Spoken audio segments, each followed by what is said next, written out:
que veías un pedazo del laberinto al cual ibas a llegar mucho más tarde. Por ejemplo, la bola esa con pinchos, luego de pasar, no sé, 30 pantallas, aparecías de nuevo por esta. Este Ah, Anarchist tiene más o menos 110 pantallas o algo así. Y esas 110 pantallas, pantallas tiene este juego. más o menos.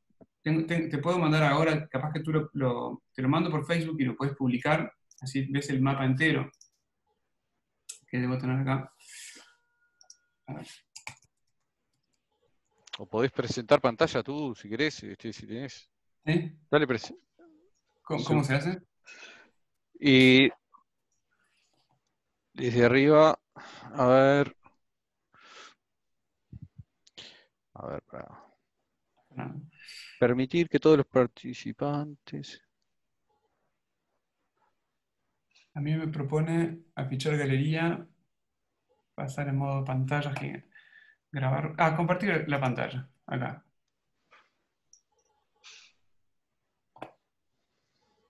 ¿Se ve lo que veo yo ahora? A ver, Es que Antonio seguramente. te tiene que aceptar. Antonio tiene que darle Ah, sí, permiso a compartir pantalla. efectivamente. Es lo que Bueno, me dice. ¿dónde está eso? El animador ha desactivado el Ah, compartir pantalla. no, no, este es alguien que está entrando. Bueno, permitir.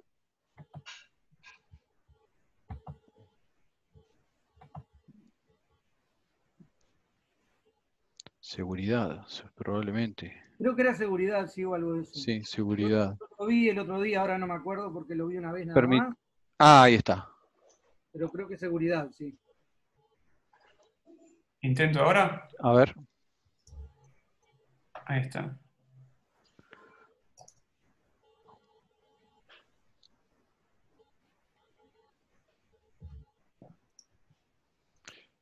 Ahí estamos viendo. Ahora sí. Ok. A ver si abre esta. A ver en Photoshop. Bueno, este es un pedazo del mapa.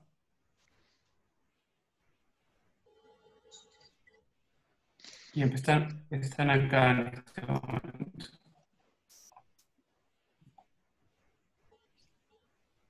Y después, ¿me ven ahí? Sí, sí. Sí, Bueno, perfecto. entonces, cuando pasabas acá, esta es la segunda parte y vas a pasar todo el mapa así.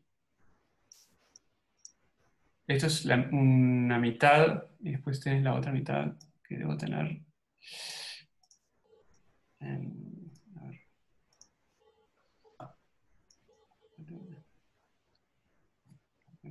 Y el juego ahí va.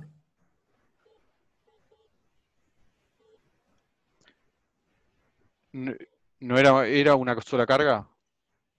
Sí, era una sola carga. Entonces, esto, por ejemplo, para la pantalla al principio, el problema era que la codificación eran dos colores por cada 8 píxeles y y teníamos derecho a bright y no bright. Entonces, por ejemplo, tenías que calar, para obtener, por ejemplo, acá el magenta con el amarillo, el cuadradito que estaba acá tenía que calzar sobre 8 píxeles. Sí, sí. Por ejemplo, hacer este pasaje acá de negro, amarillo y magenta, o hacer el pasaje de los dientes acá, tuve bueno, era Ah, una complicación sí, al sí. hacer esto. Entonces la idea era tratar de ablandar los píxeles. Es algo que yo sigo haciendo ahora en mi práctica artística, cuando trabajo sobre la tablet y trabajo también para videojuegos. Esto ayudó mucho porque atrás hay una grilla de 8 por 8 píxeles y el objetivo es hacer que eso se ablande, que trates de hacerlo olvidar. Por ejemplo, la sombra acá, abajo del labio, Ajá. es por ese hecho, porque tenés unos cuadrados que pasan ahí. O el rojo del kiss con el azul acá. O sea, esto no sé si se ve, pero bueno, ese era el trabajo anterior. ¿A Eh, qué te referís? ¿Cómo ablandar? en el sentido de que, o sea, el- la, la estructura de 8x8 píxeles y cada 8x8 píxeles tenés ángulos, había que tratar de... La idea era romper eso y que quedase algo como, ¿cómo se llama? Cuando digo blando es curvo, soft. Tratar de olvidar de la cosa cuadrada. Porque todos los juegos eran medio cuadrados en ese sentido.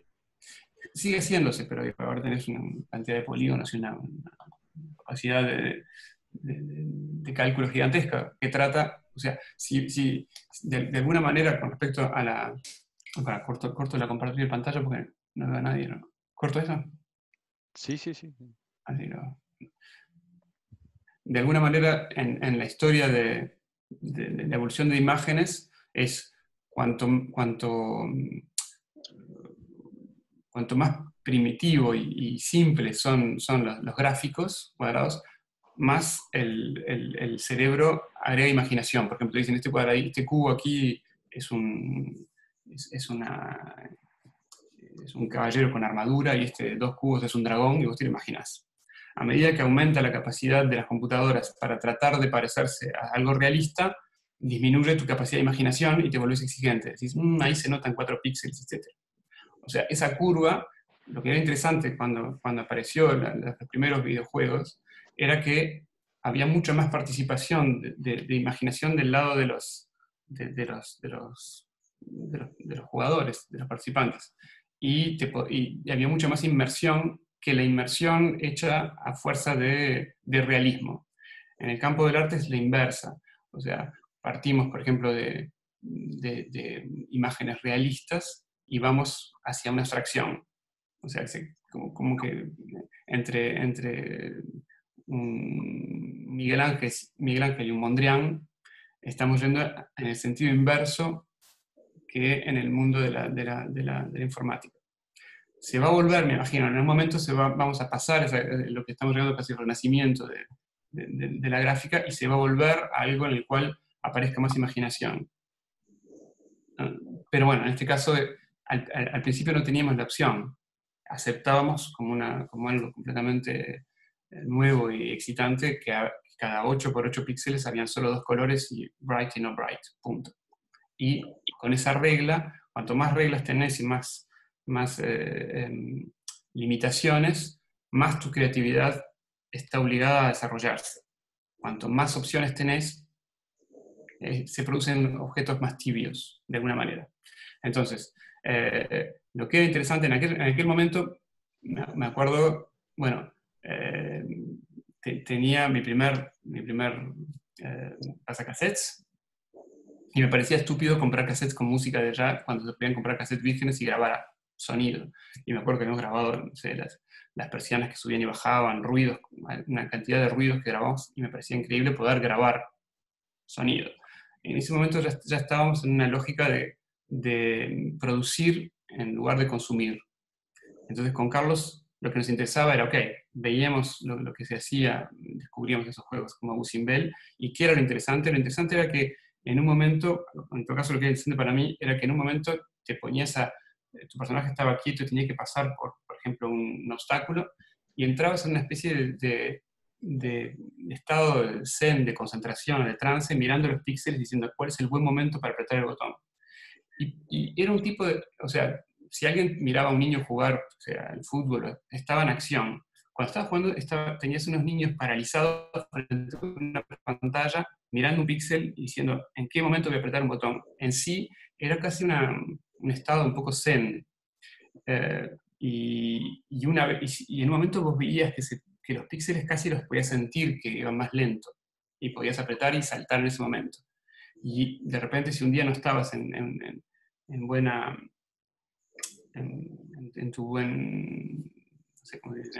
estado, de repente decías, no, hoy no me sale, y otro día salía todo fluido. Entonces, cuando armamos este juego, yo estaba todavía en el liceo, o sea que en clase yo en las hojas cuadriculadas me armaba mis píxeles, pero había que hacerlo menos, reciclar lo máximo posible. Por ejemplo, en la primera pantalla vos ves unas plantas con una base, y esa base son 2 pies, entonces había hecho pies, pedazos de piedra, etcétera, y mezclábamos y hacíamos flores con pedazos de pies, por ejemplo. Pero eran muy pocos gráficos y se reciclaban, y se armaban cosas así. Y después, Carlos me había hecho un programa en el cual yo podía decidir la velocidad de cada uno de los enemigos y testear si era posible o no.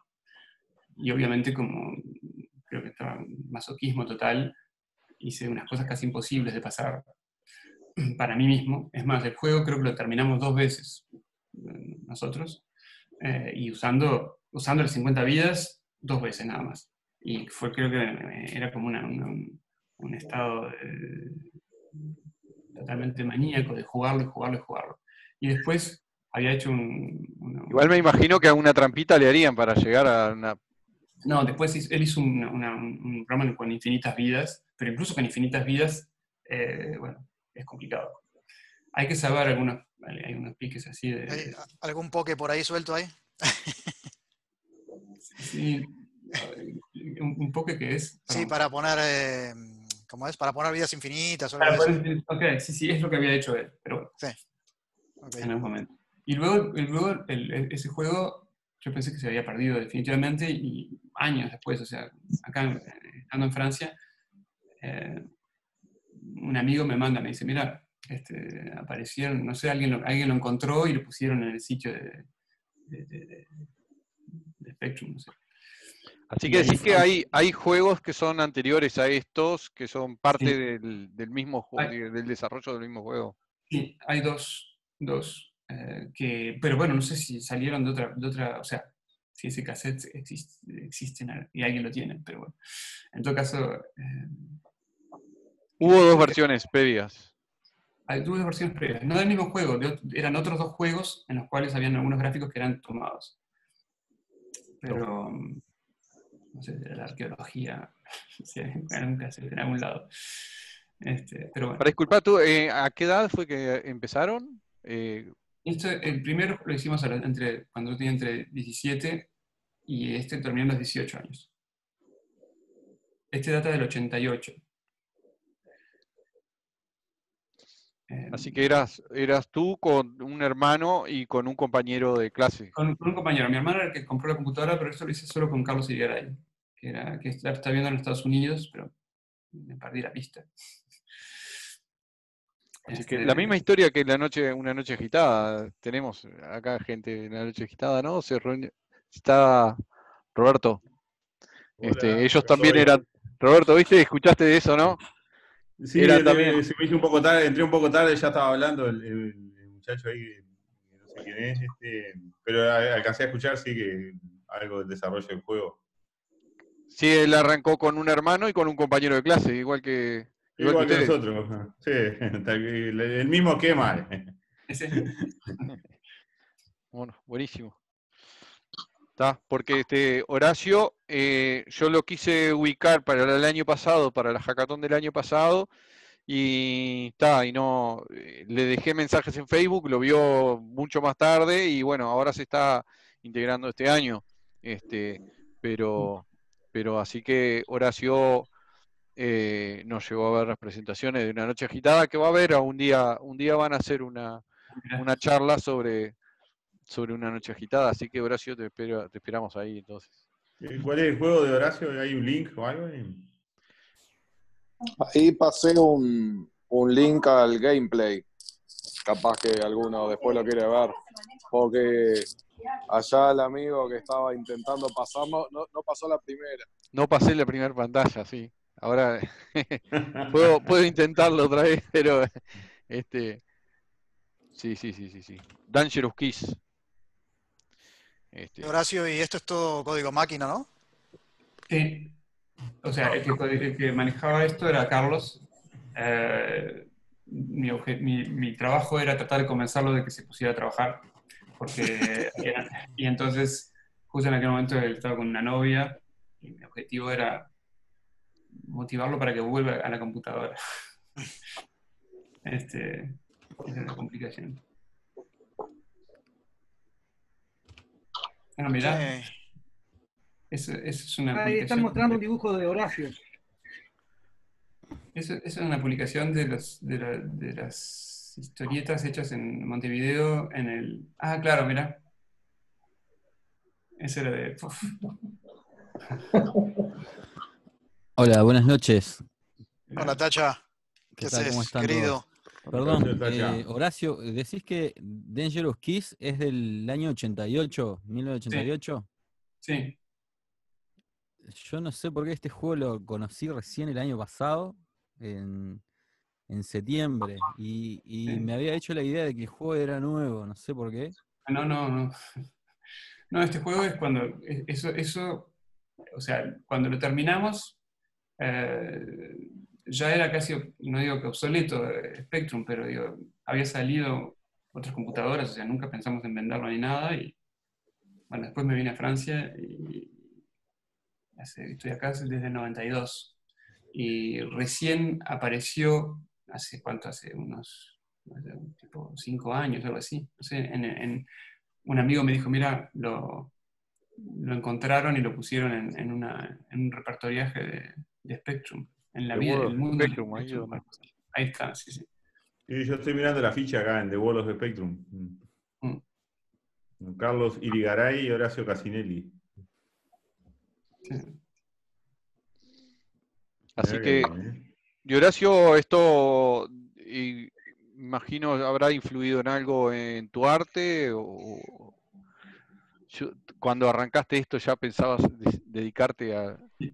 Sí, yo ya, bueno, ya tenía ya dibujaba y tenía una práctica, que no era obviamente la de la computadora, pero lo que sí para mí es interesante y que sigo usando, bueno, sigo trabajando en videojuegos, ¿no? Como director artístico, pero claro, las computadoras son otra cosa hoy en día. Trabajé para Ubisoft y ahora trabajo para Tower 5, que es una agencia independiente, una web independiente en La Rochelle, y para Microbits. Pero eso como freelance. Tengo una práctica artística al lado, en la cual lo que me interesa sí, y que, como te decía, es trabajar cómo funciona la creatividad. Cuando tenés muchas limitaciones, o sea, la creatividad no es estar completamente libre y hacer cualquier cosa. La creatividad es cuando te dicen, bueno, tenés solo 2 colores, tenés 2 objetos, tenés poco tiempo, y tomas 2 personas y ves con esos mismos elementos qué son capaces de hacer. Una de las definiciones de cultura que me interesa es ser capaz de reconocer diferencias entre 2 cosas aparentemente idénticas. O sea, por ejemplo, si sos un experto en vino, vas a poder 2 vinos que para una persona que no conoce nada, que no es un enólogo, para él es vino, el otro te va a decir este es un cepaje de tal año, etc. O sea, 2 cosas aparentemente idénticas, cuando lográs diferenciarlas, cuando alguien ve un partido de fútbol en una pantalla chiquitita así, que te dice, ese puntito que está ahí, yo qué sé, es Ronaldo y aquel es Pelé, es porque ya tiene una cultura. La cultura es consumir mucho de ese elemento hasta ser capaz de ver diferencias entre 2 cosas distintas. Entonces, cuando tenés muchas limitaciones, eso te sirve mucho, porque necesitas mucha más creatividad cuando estás limitado que cuando tenés todo. Y generalmente, bueno, yo había hecho Bellas Artes aquí y me contactaron de Ubisoft. ¿Por qué? Porque antes en los videojuegos los gráficos estaban hechos por el ingeniero, el mejor dibujante dentro de los ingenieros. Ellos fueron a hacer benchmark en Asia y vieron que en Japón lo que se hacía era ir a buscar la parte artística en la gente que salía de Bellas Artes y no dentro de la parte de ingenieros. O sea que dijeron, bueno, vamos a hacer lo mismo en Francia, me contactaron, yo dije, no tengo ni no juego, no tengo una consola de videojuegos, no juego a esto. Perdón, ¿qué consola tenías, Horacio? ¿Mm? ¿Qué consola tenías? No tenía consola. Les dije, Ah, no no tengo tenías una consola, consola. no tengo consola y no juego a videojuegos. Es lo que les respondí. Y me dijeron, bueno, exactamente lo que queremos. Estamos buscando a alguien que no venga del mundo de los videojuegos. ¿Por qué? Porque si venís del mundo de los videojuegos, conocés cuáles son las limitaciones y ya las integrás. Buscamos gente que no tenga esas limitaciones ya en la cabeza y que entonces te permita de pedir cosas imposibles. Porque ¿qué pasa cuando empieza el desarrollo de un videojuego? La tecnología avanza a otra velocidad. Entonces, si tú empezás diciendo, no, esto no es posible, entonces no me lo planteo, cuando capaz que el motor al final del juego, eso es posible. Eso lo aprendí en Ubisoft. Entonces, me contrataron allá. No me interesaba al principio porque dije, esto no tiene nada que ver con la parte artística, pero cuando vi cómo funcionaba, mi rol era traerles a los gráficos, a los grafistas, perdón, que trabajaban en Annecy, aportarles el apoyo artístico, vamos a decir. O sea, pedirles cosas que no tenían pensado ellos. Y aprendí una cantidad de cosas sobre lo que era, por ejemplo, el peinar las maps, o sea, cómo se funcionan las cámaras en las maps, y cómo la orientación, cómo se tiene que uno orientar dentro de un terreno con respecto a las cámaras. Cómo podés hacer que alguien se pierda o no, y cómo puede funcionar o no. Y uno de los conceptos que funciona para todo juego son partís de 4 elementos. El primero, bueno, lo que se llama lo que está en juego, el enjeu, lo que está en juego. Por ejemplo, si jugás para ganar algo, para ganar dinero, ¿qué es lo que pones en la mesa? ¿Qué es lo que te jugás? El enjeu es eso.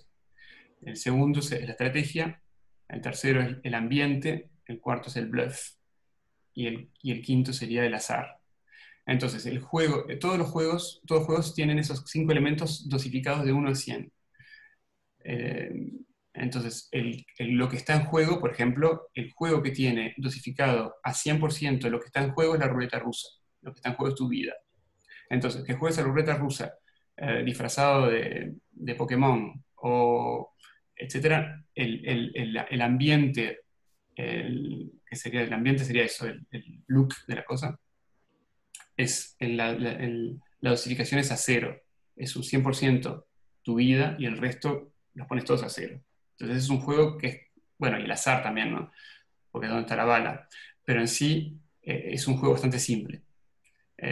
Los juegos que están dosificados con la mejor curva de eso, parece ser que es el bridge. El ajedrez, por ejemplo, que juegues disfrazado no cambia nada el porcentaje. Pero bueno, esas son cosas que me interesaron en el campo de los videojuegos, por eso acepté y aprendí una cantidad de cosas así, que tienen más que ver con cómo funciona el cerebro en el momento en que estás divirtiéndote o perdiendo tiempo o ganando tiempo. La cuestión es esa. Un juego en sí es una simulación de lo que es, de lo que va a ser luego la experiencia real. Entonces, cuando un gato está jugando con una pelota o algo así, en realidad está simulando, haciendo lo que va a hacer después cuando va a cazar otro animal. El problema de los humanos ahora en los juegos es que después no vamos a realmente a utilizar armas y, por ejemplo, ir a la guerra. Muchas veces esa experiencia queda simplemente en el campo de la simulación. Bueno, no sé, es más o menos es lo que me interesó después, por eso acepté y sigo trabajando en eso. Pero un poco el primer juego, o sea, el Danger Keys, lo que me interesaba era cómo lograr ese estado en el cual uno va mejorándose a medida que tiene como cosas imposibles que hacer, y cómo va conociendo descubriendo el territorio, la mapa entera, en la cual uno vuelve a pasar. O sea, tiene como pequeños teasing de donde tenía que volver a pasar, y a medida que va avanzando, estás acumulando una forma de experiencia, pero en sí, bueno, o sea, Y una pregunta, ¿el juego lo diseñaron enteramente y después empezaron el desarrollo, o fueron creando a medida que, y lo iban inventando a medida que lo iban creando? Es decir, ¿tenían una idea ya armada de qué era lo que querían hacer? En realidad, lo que hizo Carlos es hacerme un programa para poner en la pantalla los gráficos. yo tenía una paleta de gráficos y los iba poniendo así Entonces lo que yo sabía simplemente era que a la entrada y la salida, el punto de entrada y el punto de salida, y me había dibujado toda la mapa, más o menos como un laberinto, así como una... Entonces yo tenía entradas y salidas y después podía decorar adentro como quería. Entonces hay una parte que es con piedra, una parte que es más mecánica, una parte que es con hielo y una parte prehistórica abajo. Así, me acuerdo que tenía como simplemente los puntos de entrada y puntos de salida con coordenadas. Eso es lo que tenía que coincidir. Y una pregunta, ¿tu participación fue solo gráficos o también tenías la preocupación de la memoria, si te iba a alcanzar, si no iba a alcanzar? No, Si... o sea, sabía que como trabajaba al lado de Carlos, sabía que constantemente nos faltaba memoria y se cortaba. Y en un momento hubo que pasar a una Mac, eh, ¿cómo era? No la más chica, la segunda, como el 164 o algo así. 128. 128. 128, ahí está. En esa pudimos armarlo, porque si no, no nos daba la memoria para armarlo. Sí, porque la cantidad de pantallas es brutal. Y si no imagino que en un momento habrán empezado a tener Sí. problemas de memoria. Ahí está. Pero en realidad, o sea, yo hice la parte gráfica y la parte de decisión de dónde iban las cosas, y él hizo otra parte de programación, pero eso era... Y aparte programaba y leía, o sea, estudiaba al mismo tiempo el lenguaje para hacer las cosas. Iban Me acuerdo que aprendiendo. era... Pero eran Sí. tres, decías. No, dos, era Carlos y yo. Mi hermano era el que era menor, compró la computadora, o sea, la tenía, pero no era con esa computadora que trabajamos con la de Carlos. Así que... Algo así como la historia, perdón, de los hermanos Van Halen, que el, Eddie compró la batería y como tenía que trabajar para pagarla, el hermano tocaba todos los días y al final quedó tocando la batería él, digamos. Sí. Bueno, en AC/DC pasó algo parecido también, ¿no? El hermano mayor fue el que armó la banda y quedó fuera. Wow, Pero bueno, no sabía. eso es otro tema. Yo quería decir, perdón, bueno, acabo de decir una tontería, pero interesantísimo lo que contás acerca de tu experiencia en Ubisoft. También trabajo en videojuegos, al igual que Hernán. No sé si alguna otra persona también actualmente trabaja en videojuegos, pero muy interesante la experiencia que acabas de contar. Muy bueno. Gracias.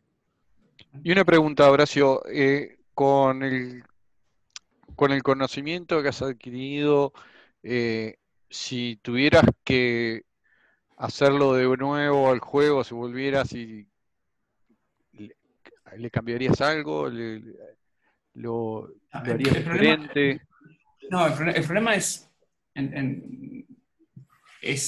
que no sé si va a volver a reproducirse en nuestras vidas. En nuestras vidas seguramente no, pero digo, yo creo en las tesis de Kurzweil sobre la singularidad, en el sentido que en un momento hay una aceleración tecnológica que hace que ya no se, como en el saber, o sea, no va a ser, no es posible en un momento concebir una persona el conjunto, dominar el conjunto de todos los conocimientos para poder fabricar algo del nivel de lo que es la tecnología actual. O sea, en aquel momento, como eran las premisas, podés más o menos al principio hacer algo de a dos, pero hoy en día sí, o sea, podés hacer con cosas, con ladrillos ya hechos, de otra gente, pero fabricar a partir de cero, algo del nivel de lo que permite la tecnología actual, con el nivel de cálculo, son grupos de personas, como en las ciencias, se trabajan de equipos. Entonces, cuando algo estaba empezando, como en aquel momento, y que te veías en las revistas, Micro Hobby, y tenías las primeras imágenes, tratabas de pensar qué es posible hacer con un fondo negro, un fondo blanco y esos colores. No te ponías a pensar, ¿y si vamos a inventar un color nuevo?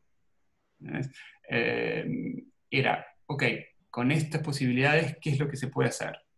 Algo plano, la simulación. Bueno, Cuando yo, por ejemplo, te doy un caso, ya trabajando para Ubisoft, o sea, estamos haciendo, en Ubisoft tenés, cuando se lanzan 10 proyectos con nombres de piedras preciosas, en nuestro era Rubí, y era un juego que era de lo que se llama Survival Horror. Tenías que sobrevivir en un mundo acuciante, podían haber zombies, etc. Bueno, los juegos lanzan 10 proyectos, funcionan 2, y lo que hacen es, se dice kill, matan a todos los proyectos y ponen al equipo de ingenieros a trabajar sobre los que sobrevivieron. Ellos tenían sucursales en Canadá y la sucursal de Canadá estaba trabajando sobre Splinter Cell y cuando alquilaron ese juego, aquellos, como estaban más lejos, dijeron, bueno, vamos a guardar un equipo que sigue trabajando sobre esto, y avanzaron y lograron hacerlo revivir, vamos a decir. Estaban haciendo Prince of Persia, el mismo movimiento. Bueno, en ese momento, cuando yo entré a trabajar para ellos, le proponía distintos tipos de maneras de entrar en una pantalla. Por ejemplo, uno de los gameplay, yo trabajaba con el game designer, entrabas en una sala que estaba llena de botellas. Por ejemplo, estanterías llenas de botellas, imagínate damajuanas y muchas. Y la cámara la ponías atrás de las damajuanas. Entonces tu personaje que veías entrar estaba deformado por las damajuanas. Entonces vos veías un personaje que se ponía gordo, flaquito, etc. Y el objetivo, para poder entender dónde estabas, tenías que disparar y romper la damajuana a través de la cual donde estaba escondida la cámara. Ese tipo de gameplay. Okay.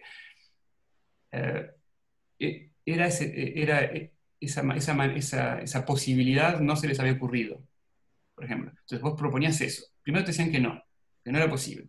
Que no era posible porque no se había hecho. O el jugador no va a entender. Pero entonces después tenés que testearlo. Y entonces hacíamos una maqueta, se la dábamos a testear, venían grupos de niños, a veces con sus padres, que lo traían para testear, porque tenés que testear desde 12 años hasta gente mayor. Lo sientan adelante de la pantalla, y atrás de la pantalla tenés tipos que están escribiendo todas las reacciones, suelta el pad, pone el coso, dice tal cosa, etc. Y en función de eso, testean si se puede entender o no el gameplay de esa escena. Y eso me gustó mucho, o sea, es la parte que me interesaba, era, ok, planteamos una experiencia de concebir una imagen y entrar y ver si el cerebro puede entenderlo. O sea, si pones todas, vas por un pasillo, abrís las puertas siempre a la derecha, ¿no? y volvés al mismo lugar. Si haces eso en la vida real, te das cuenta de que estás girando. Si haces eso con cámaras puestas en otros lugares, la misma acción, abrir puertas y dar una vuelta, pues te da la impresión de que estás andando en zigzag, por ejemplo, en función de cómo pones las cámaras en ese cubo. Ese tipo de experiencia a mí me interesaba personalmente, porque me interesaba el trabajo de artistas como Dan Graham o Bruce Nauman, que trabajan sobre eso en la vida real. Y entonces, por ejemplo, una de las instalaciones de Bruce Nauman, tenés un cubo gigante, vos estás afuera del cubo, en la esquina superior de cada cubo tenés una cámara, y cuando das vuelta a la esquina, la cámara te filma de espaldas. Tú avanzás por este lado del cubo, y al final del cubo, al final de tu pasillo, tenés una pantalla que muestra lo que muestra la cámara atrás. O sea, te ves avanzar, te ves de espaldas avanzando. Tenés eso de cada uno de los lados del cubo, y a medida que girás por el cubo te estás persiguiendo a ti mismo durante toda esa instalación. Eso, aplicado a videojuegos, son técnicas para que los personajes sientan que el universo es mucho más grande. El problema era el límite del universo. Ahora tenés memoria y máquinas para hacer juegos mucho más vastos. Cuando yo trabajé en videojuegos, que era en el año 2000, para Ubisoft, las máquinas no eran tan potentes, entonces había que encontrar excusas para que no pudieses ir más lejos, pero que pudieses ver. O sea, tenías como falsos decorados, y siempre, para darte la impresión que había un mundo más vasto, ponías personajes que venían del exterior, pero vos estabas siempre limitado por una valla, un alambre, etc. O si tenías una puerta, oías que del otro lado de la puerta golpeaban y te daba la impresión de que el mundo era más vasto. Entonces, lo que te decía, siempre había más imaginación del lado del creativo, porque tenías que hacer creer que el mundo era más vasto, y a medida que aumenta la capacidad de las computadoras, es posible que el mundo sea más vasto, o sea que se vuelve más, de alguna manera, redobla el verdadero mundo. Si imaginemos un poco lo que decía Borges lo que decía Borges sobre el mapa. Si un mapa empiezas a tener cada vez más detalles, el mapa tiene el tamaño del mundo real y cubre el mundo a escala 1. Entonces, es un poco el problema. Ahora, hay juegos que están, o sea, creo que estamos yendo en la buena dirección, en el sentido de que están empezando a aparecer juegos en los cuales el jugador, el espectador, no sé cómo se dice, empieza a ser creativo y no simplemente ser un consumidor. Bueno, no sé. Después, para mí es interesante porque es casi un tema filosófico el videojuego. En sí, para mí es la realidad del futuro. O sea, yo creo que va a ser, de todas formas, bueno, el mundo en el cual vamos a vivir. Capaz que no nosotros, pero bueno.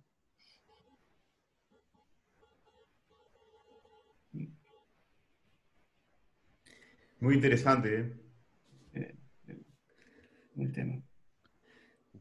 Perdón. Sí. No sé cuál es la idea de estos encuentros, pero si se puede intercambiar sobre lo que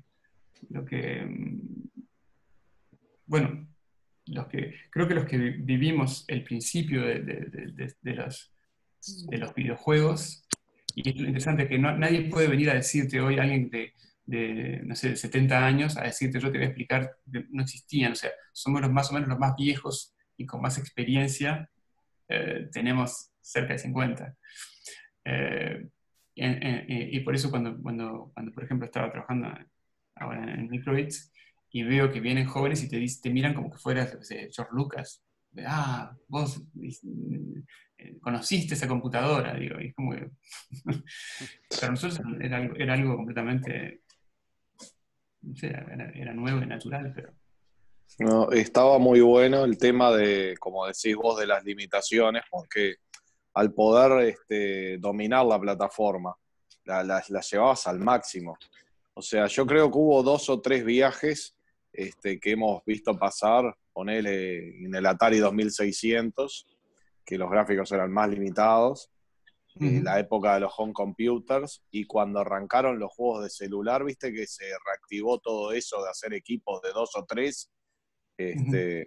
Ahora hay una plataforma, capaz que ya la has visto, la ZX Spectrum Next. Es una Spectrum más con más poder, vamos a decirlo así, un poco más de colores, pero igual es suficientemente limitada como para arrancar universos nuevos. Claro. Y lo que he visto que hay grupos de desarrolladores que han arrancado con ideas que son realizables por equipos chicos y te da una experiencia fantástica, claro, para poder... Después podés, como en tu caso, ¿no? Después trabajaste con equipos más grandes, o sea, podés liderar, pero el tener una plataforma que te permita crear de cero, sí. Debe ser por eso que nos gusta tanto los juegos en 2D, a la mayoría del grupo y cosas por el estilo, porque un GTA ni te motiva a meterte. Cuando tenés en el cine lo ves muy bien. O sea, cuando tenés superproducciones, tenés tanta gente que decide que se vuelven objetos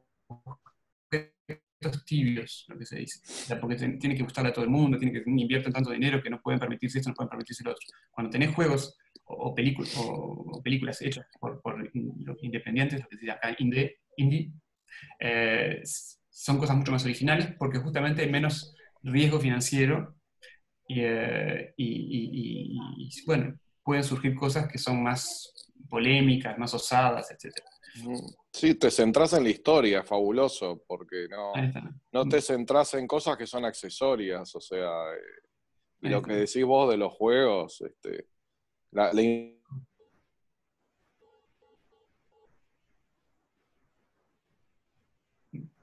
Diego, te quedaste colgado ahora. Cayó Diego. Se cayó Diego. Se cayó Diego. Se quedó duro.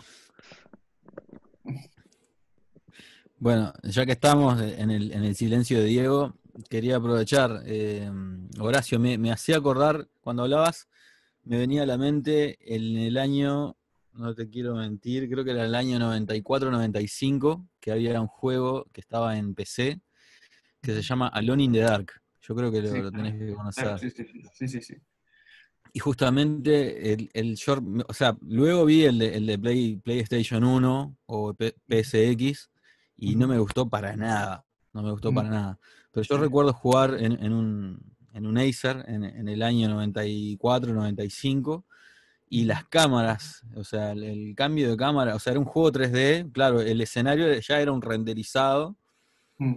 y las limitaciones supongo que también, o sea, estaban dispuestas de tal manera que no se podía avanzar, pero el tema de la cámara, que avanzabas a un lugar y ya había una cámara siniestra que Mm. estaba muy por encima, y eso era, para mí eso era genial. Hoy en día me doy cuenta que era una cosa, un tema de recursos, ¿no? O sea, que no Mm. había, o yo qué sé, no era una especie de motor de Doom, donde la Mm. cámara se movía a 360 grados, etcétera. Mm. Pero claro, en ese entonces, o sea, o sea, se exprimían los recursos Exacto, de otra manera. si ves el Alien de Scott, el Alien sin ningún tipo o sea, sin los medios completamente virtuales, era todo hecho a mano y la máquina y el bicho era un actor disfrazado, ahí volvió. Lo que pasa es que algún hacker me tiró el wifi para que no lo molestara. No sé si querías terminar lo que estabas diciendo. No, porque no quiero cortar la charla, pero realmente me gusta el enfoque de poder centrarse más en la historia y en la idea nueva que en el recurso facilista como decís vos, de la superproducción. O sea, me parece fascinante porque te da la sensación más de que creaste más contenido. O sea, es eso. Bueno, es eso. Es un poco lo que va a pasar, aparte, o sea, la otra tendencia es el hecho de que la tecnología permita de que se democratice y que todo el mundo pueda hacer capaz que solo su juego con los medios actuales, lo cual, muy bien, pero en ese caso la competencia va a ser muy, muy, muy fuerte con respecto a la creatividad. Porque cuando todo el mundo puede, por ejemplo, ¿qué pasa con el dibujo, la pintura, la fotografía? Al principio, hoy en día todo el mundo es fotógrafo. Dentro de poco, y todo el mundo es pintor. Y, todo el mundo, y ahora con el confinamiento, por ejemplo, nosotros estamos saliendo del confinamiento, salimos hace 2 semanas. En los 2 meses de confinamiento que hubo, en Francia hubo más o menos dos franceses de cada 10 escribieron un libro. Wow. Te imaginas que sobre 65 millones, la cantidad de mierda que debe haber aparecido escrita solo porque es posible editar. ¿Entendés? O Y sea, lo cuando peor es que sea están todos en posible. francés. Sí, pero digo, no, es en sentido, y todo el mundo va a hablar de lo mismo, de cómo fue el confinamiento, de cómo descubrió, cómo se realizó, etcétera, etcétera. O sea, el hecho de que todo el mundo pueda apretar un botón y mandarlo a imprimir o sea, ¿qué es la edición? Es vender papel, los editores son vendedores de papel, y en función de las manchitas que tiene el papel, el que la mancha mejor vende más. Consideran así, eso es para ellos la literatura. Tenemos que vender masa de papel porque tenemos los papeles. Tenemos pilas de papel y hay que venderlo. Vos la manchás mejor, te pago más. ¿Ah? Pero todo el mundo está publicando libros, todo el mundo está publicando fotografías, todo el mundo está haciendo, o sea, pintura, por todos lados tienen Instagram de artistas, etc.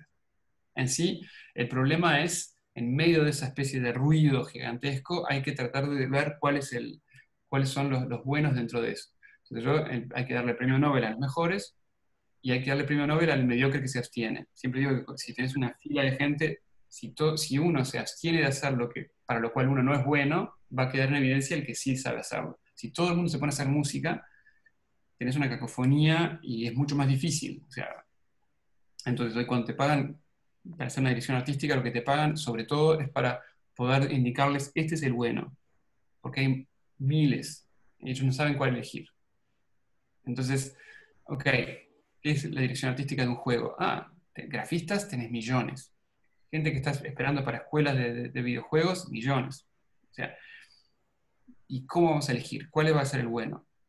En un juego, los juegos antiguos, como dijeras, no sé, el ajedrez, las damas, son juegos que tienen suficientemente historia como para poder pulirse y llegar a la buena dosificación. Y luego, en ajedrez, se agrega la regla de la comida al paso, el enroque, etcétera, que no existían al principio. Esos son optimizaciones dentro del game design, del gameplay de esos juegos, pero que tuvieron muchísimos años hasta que se pulieron y llegaron a nosotros. En los videojuegos hoy en día los game designers tienen que resolver cosas antes de que salga el juego en venta. Y tienen que resolverla, por ejemplo, el game designer con el que yo trabajaba y que trabaja ahora en Tower 5, tuvo que resolver y trabajó para World of Warcraft sobre la dosificación de, por ejemplo, tenías una espada, una massue, es un garrote, y un hacha. Tu personaje es un caballero o un ogro, un orc. No sé. Entonces vos decís, no sé, la espada tiene un número de daños. Estoy traduciendo directamente al español, pero como ese es un vocabulario que aprendí en francés es muy difícil. Un daño de, por ejemplo, de 1, el hacha de 2 y el garrote de 4. Entonces, si vos vas a crear tu personaje que es un caballero, vas a decir una espada porque es más cool, pero un caballero con un garrote no te queda bien como personaje. Entonces, si vas a jugar para el ambiente, vas a decir un personaje que va a tener que dar 4 golpes de espada para lo que el otro da un golpe de garrote, entre 1 y 4. Y es toda una cuestión de dosificaciones, pero de ambiente. Entonces vos decís, el que va a querer jugar por el look va a ser un personaje caballero con una espada, por el look, y va a golpear 4 veces. Y el que va a querer jugar para ganar va a ser un orc con un garrote de 4. Pero el juego es interesante si hay una dosificación con el hacha de 2. O sea, es interesante cuando hay 1, 2 y 4. ¿Cómo hacer para que la gente elija el hacha? Y ese es un problema que no tiene nada que ver es un problema de diseño y es un problema de cómo hacer para vendérselo a la gente eso. Y es un problema complicado porque tenés que encontrar otros medios de hacerlo. Una de las cosas que me contaba que en World of Warcraft, a partir hay tanta gente que está jugando que y juega de manera tan adictiva que pierden su trabajo. No van al trabajo, pierden su trabajo. Cuando pierden su trabajo, no tienen más dinero, no pueden pagar más el abono. Y eso es una tal proporción de gente que le hace perder mucho dinero a los fabricantes de juego. Entonces le pidieron a los game designers decir cómo hacer para que la gente deje de jugar, para que vaya a trabajar.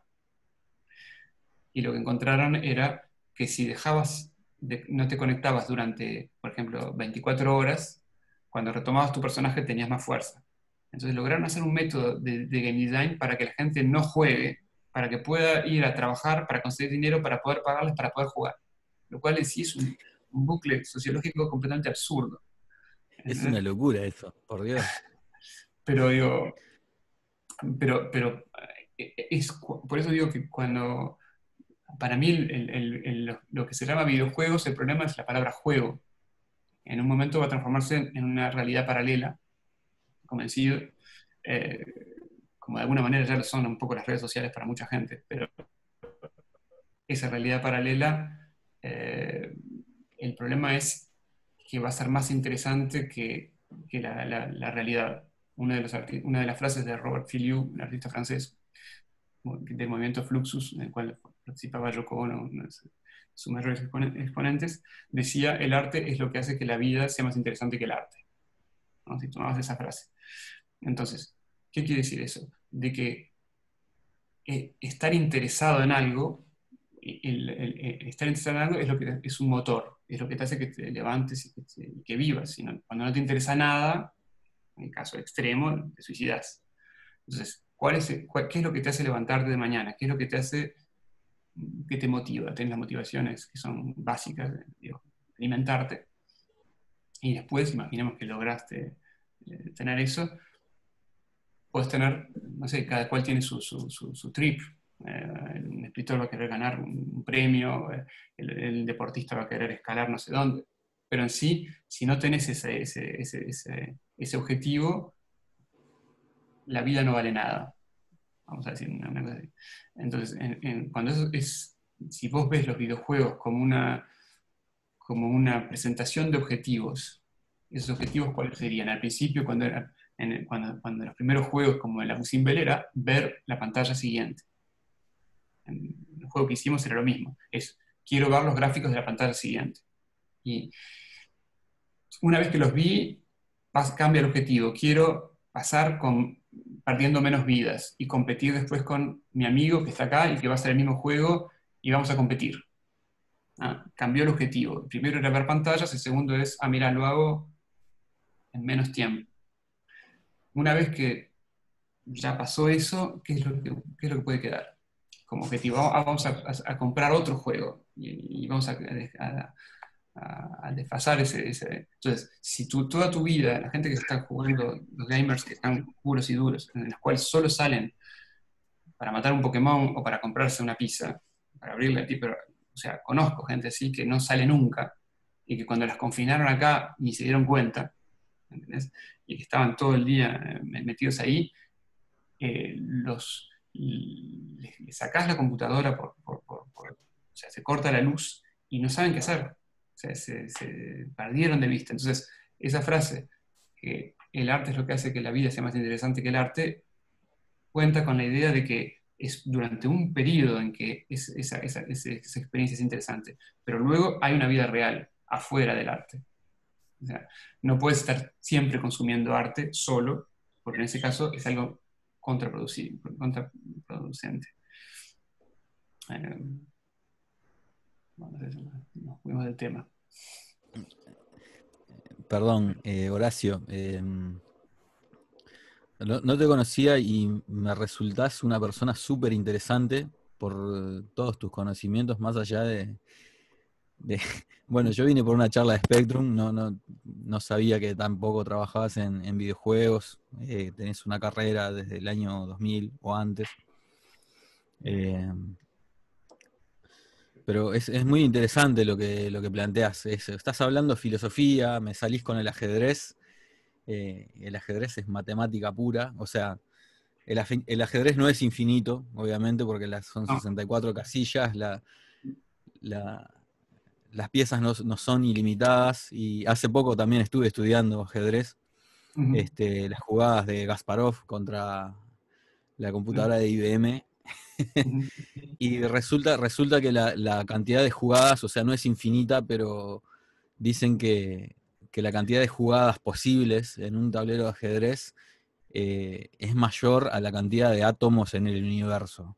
Sí, lo que ¿Qué pensás?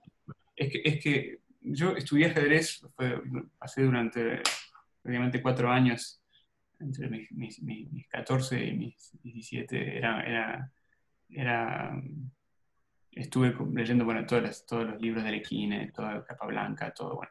Y lo que decían era que no existe suficiente silicio en todo caso en el sistema solar para poder hacer una computadora con la tecnología actual de la computadora, a menos que cambien las computadoras, para poder calcular el ajedrez hasta el final, porque son finitas, pero el cálculo es mayor. Después está el problema de todo lo que es de jugar con humanos. Cuando jugas a alguien como Bobby Fischer, y después cambiaron las reglas, en el cual tenías el factor de que estás frente a una persona, y esa persona está respirando enfrente de ti, y de alguna manera, como en una pintura, toda pintura es un autorretrato, toda obra es un autorretrato. Cuando jugás con una persona, estás viendo su manera, estás leyendo el cerebro de alguna manera. O sea, si no jugás solo para ganar, si jugás para divertirte, podés intentar cosas y ves cómo lo sorprendes a alguien que está jugando, que se conoce. Las primeras 30 movidas del ajedrez son conocidas, en el sentido de que si haces algo que está fuera de las primeras 30 movidas, No sé si viste ya unas partidas de, Sí, sí, sí. entre los cronómetros casi no se mueven, ¿no? Están golpeando el cronómetro y recién a partir de la 30, más o menos, se detienen a pensar, porque ahí ya se abre un campo de aproximaciones, de consejos, de más o menos. Entonces, pero las primeras 30, si haces una cosa que está fuera de eso, los tipos se conocen todas las ramificaciones de cada una de estas cosas. Entonces, en sí, lo que me gustaba del ajedrez es poder conocer a las personas jugando. Jugás 4 partidas con una persona y tenés la personalidad que más o menos aparece, que queda un poco en evidencia. Acá se juega mucho acá en los jardines de Luxemburgo, tenés, pero en Montevideo también, yo vi que en 18 hay ajedrezes en la calle, en los cuales puedes mirar partidas. Sí, lo Y hay, es lo muy hay, lo hay. interesante cuando tenés 2 personas que están jugando y 2 personas que están mirando la partida. Y generalmente, cuando yo voy a ver partidas, cuando no estás jugando, cuando estás por fuera, ves mucho mejor la situación. Y a veces nos miramos entre las personas que estamos mirando diciendo, esto es lo que tiene que hacer, y ese es el metacomentario de la partida. Eso es interesante. Pero bueno, digo, es un juego que hay gente que te dice, bueno, yo no sé jugar al Go, pero parece que el Go es eso multiplicado por no sé cuánto.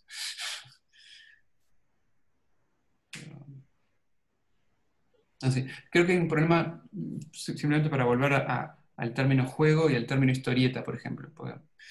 El problema es el problema del nombrar el mundo. ¿Sí? A partir del momento que decís es un juego, la gente lo asocia a algo pueril, infantil, no adulto, ¿no? Y historieta lo mismo. Durante mucho tiempo la historieta era para niños. En Francia, o el cómic, en Francia lo cambiaron ahora y pasó de ser bande dessinée, banda dibujada, para ser novela gráfica. Y cambiándole solo el nombre al mismo objeto, empezó a ser respetada y empezaron a aparecer autores que nunca hubieran hecho historieta porque directamente decían ese campo no es para nosotros. Y en el campo de los videojuegos es lo mismo. O sea, me pasó a mí, si yo lo hubiera hecho Danger Keys, como a salir de Bellas Artes, me hubieran contactado la Ubisoft y le hubiera dicho que no, me hubiera considerado esto, videojuegos, digo, es para niños. O sea, existe una cantidad de preconceptos y prejuicios sobre mucha gente que a veces trato de convencerlos para que jueguen. Me gusta mucho ver jugar a la gente. O sea, como experiencia es algo... Para mí es más interesante ver a alguien jugar a un juego o a una idea que preparamos que jugar yo mismo. No sé. Eso es Horacio, una pregunta. ¿Tú te dedicas también al arte más allá del videojuego? Sí. O sea, principalmente yo expongo en galería y tengo una práctica de pintura, de dibujo, de instalación. No sé, sí. Si quieres ver mi trabajo, pones en mi sitio, pones horaciocasinelli.com y ahí ves. Hice Bellas Artes acá y en Reims, en la ciudad de Reims. Y una pregunta, ya que vos tenés un conocimiento del estado del arte actual del videojuego, bastante reciente, yo me pregunto siempre si la Spectrum va a sobrevivir la muerte de nuestra generación. Es decir, el día que no estemos nosotros, a alguien le va a importar. Y eso, ¿vos le ves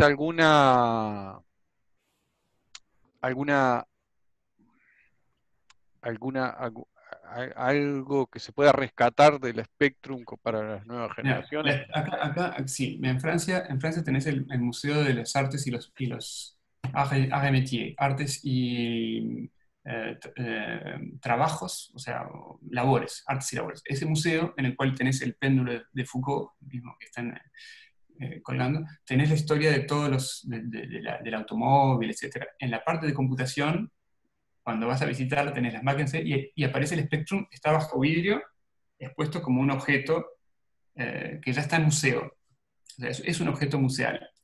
El problema, y es interesante, el problema es cómo las computadoras cambian, cómo se organizan las informaciones adentro de la computadora. En el caso de los escritores, tenías, por ejemplo, Balzac, tenías los originales. En los originales de los escritos tenés las partes que están borroneadas o las notas al margen, etc. Entonces podés de alguna manera ver cómo razonaba y cómo se construía. Hoy los escritores trabajan con sus laptops. Entonces, lo que tenés al final es lo que escribió el Word final y capaz que tenés algunas notas.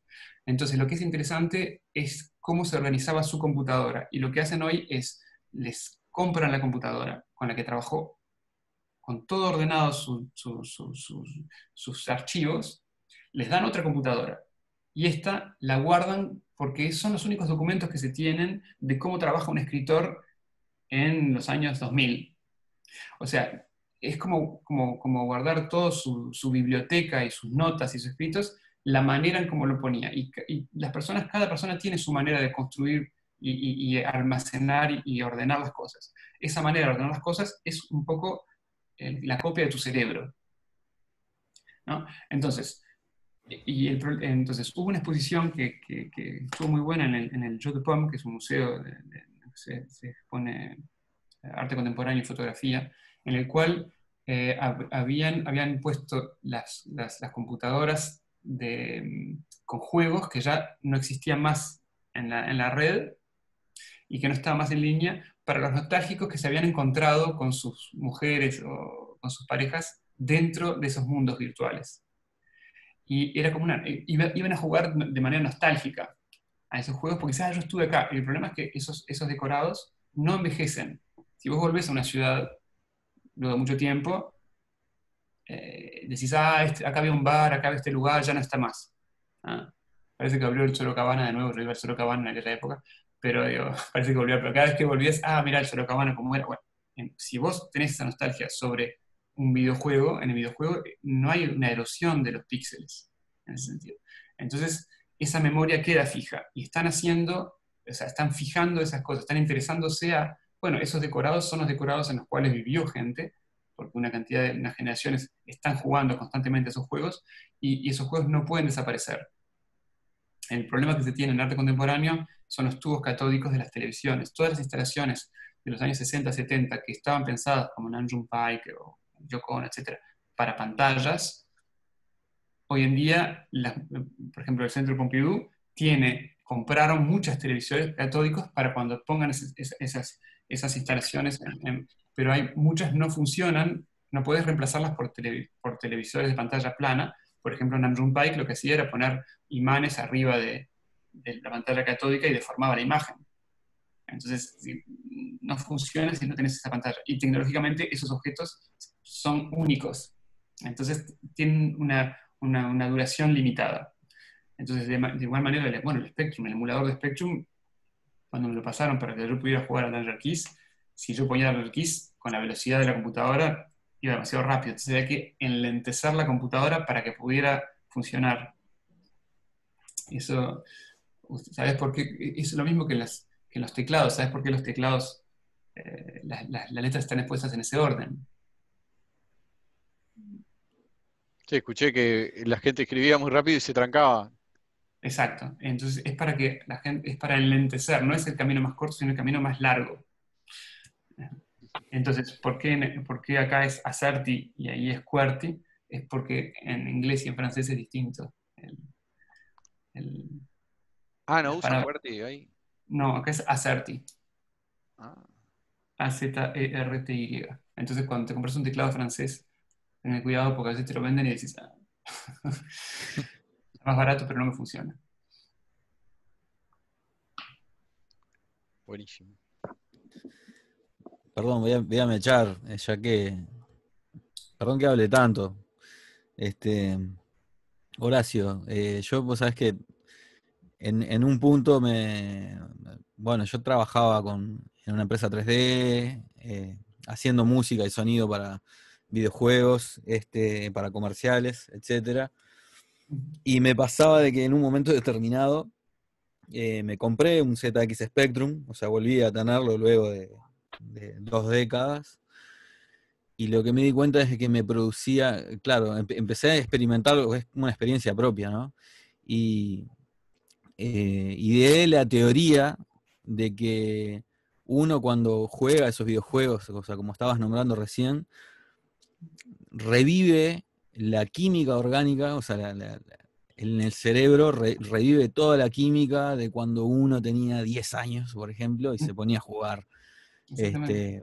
O a mí me pasa, sucede, con la música sucede mucho, ¿no? Pero cuando uno se mete en las manos sobre las teclas y se pone a jugar un juego y con la lluvia de la radiofrecuencia en el televisor CRT, o sea, de alguna manera revive la química en el cuerpo, o sea, y uno rejuvenece. Y yo creo que por eso, o sea, todos nosotros, o sea, los participantes de la hermandad de la Spectrum, etcétera, alrededor del mundo seguimos jugando jueguitos de Spectrum y seguimos programando, como lo hace Rodolfo también, de que sigue programando para 48K. O como mucha gente también sigue jugando a Super Nintendo o a Sega Mega Drive, etcétera. Pero estoy totalmente seguro porque lo experimento en mí, o sea, en mi cuerpo, que revivo vuelvo a revivir la química y de alguna manera, o sea, me rejuvenezco, por decirlo de alguna manera. Y estoy seguro que a todos, o sea, más allá de que no lo analicen, pero les pasa eso mismo. ¿Ah? O sea, como que reviven la niñez, o sea, vuelven a ese estado químico, ¿no? Quizá es por el hecho de que esa memoria afectiva, de alguna manera así, puede aplicarse a muchos objetos. Lo puedes encontrar un juguete que tuviste cuando eras niño. Yo hago una colección de los Rosebud, como en Citizen Kane, o sea, los objetos de la infancia que están cargados con esos momentos del pasado.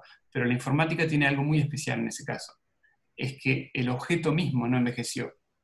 O sea, el píxel no envejece. Puedes encontrarte el álbum de figuritas que coleccionabas cuando eras niño, puedes encontrarte un juego de mesa, pero el objeto se envejeció él también. Tenés una memoria afectiva, pero en el caso de lo que estás diciendo, o sea, incluso una interpretación musical, podés tener una grabación no sé, de Nicolás Guillén o de Calas, pero es una grabación, no es cuando lo viste a él. ¿Eh? La computación tiene algo extraño y tiene algo de, entre comillas, demoníaco, como cuando apareció la fotografía, ¿no? Walter Benjamin habla de la diferencia cuando aparece la fotografía, entre el dibujo y la fotografía. Y dice, el dibujo, en todo dibujo aparece el principio donde empieza el trazo y donde termina el trazo. Y en ese sentido es cercano a la vida de un ser humano, el nacimiento y la muerte. En la fotografía, todos los puntos de la fotografía aparecen al mismo tiempo. Y en ese caso es algo no humano. Por eso cuando apareció la fotografía había algo como extraño y demoníaco, porque era no hecho por el hombre. Era algo que mostraba la realidad directamente. Y tenía entonces que ver, para Walter Benjamin, con la mancha. Él opone trazo a mancha.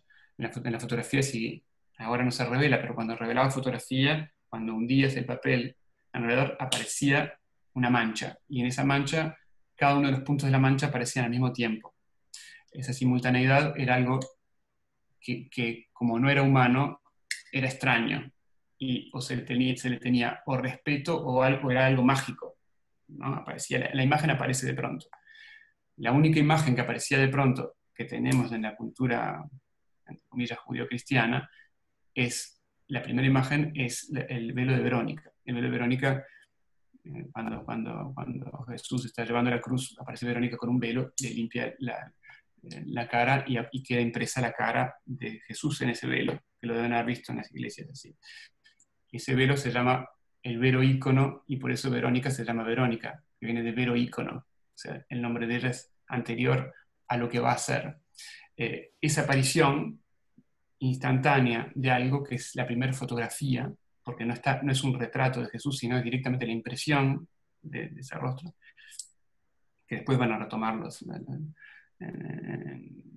en psicología, van a tratar de decir, bueno, si la mujer es un cuerpo, una hoja blanca, y viene a imprimirse el saber, que es el saber masculino. O sea, eso después son todas las interpretaciones y aplicaciones que marcaron una sociedad y una manera de pensar, pero cuando aparece la fotografía y luego el píxel en la informática, tiene algo de no humano, tiene algo como que algo que no participa de la temporalidad humana, y eso hace que cuando volvemos al píxel a jugar los juegos, ellos no envejecieron y tú sí, ellos te van a sobrevivir, para la respuesta a Antonio, van a quedar, Spectrum va a quedar y todas esas cosas van a quedar, pero no van a quedar como quedaron textos de egipcios, pero no van a haber envejecido, o sea, van a ser vistos exactamente con el mismo color, exactamente de la misma manera en no sé cuántos años más, pero bueno, esa injusticia sobre el envejecimiento que también puede ser algo que participe de esa extrañeza. Bueno, una idea que tengo yo, que no sé si la comparten, es que también el diseño exterior, es decir, del diseño de la máquina, del Spectrum, sobre todo la 128, que es la que más me gusta a mí, que es la que yo tuve, que es atemporal, es decir, si la comparás contra otras, es un diseño moderno hoy en día, es decir, exacto. ¿Por qué? vos mirás la Commodore y decís, esto parece de los 80, es un icono de los 80, pero mirás el Spectrum y hoy en día podría ser un aparato que salió hoy. Sí, pero hay algo interesante, ¿te acordás? Bueno, vieron 2001 de Kubrick. Sí. ¿No? Si vos comparás el diseño, cuando entra a sacarle el cerebro así al computador, ¿qué hizo él? Hace una especie de bloques, son como libros de resina roja que va sacando. O sea, no hace una tecnología como Star Wars con LEDs o Star Trek, que envejeció porque hay botones. ¿Ah? Kubrick, bueno, es Miguel Ángel del cine, logró hacer una tecnología que no envejeció. Y esa tecnología, y para que hacer una tecnología que no envejece, es un poco lo que ahí vamos a citar a nuestros artistas preferidos de Torres García. Si vos tomás los textos de Torres García, ¿cuáles son las formas que no van a envejecer en el futuro? Son formas simples. Son rectángulo, círculo, triángulo. Porque está seguro más o menos matemáticamente que no es una cuestión de moda.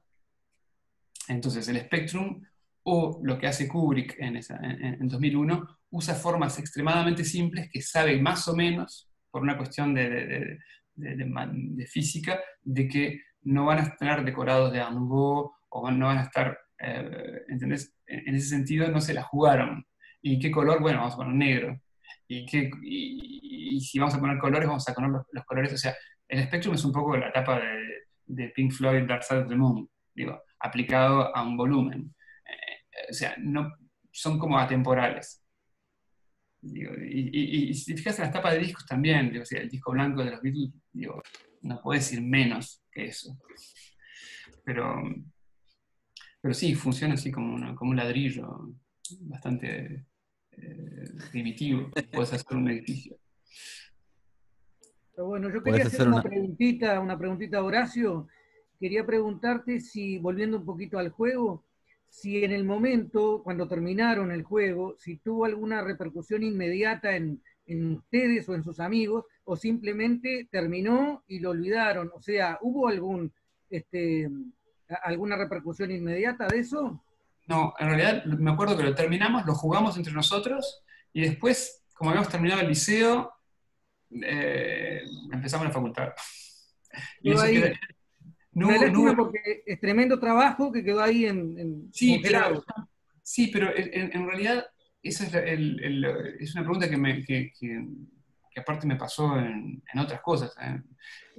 Hay un placer en hacer las cosas. Claro, claro, se entiende. Por ejemplo, habíamos participado en una revista de historieta, una de las primeras que salió, con Roberto Poi, era la revista Vagón.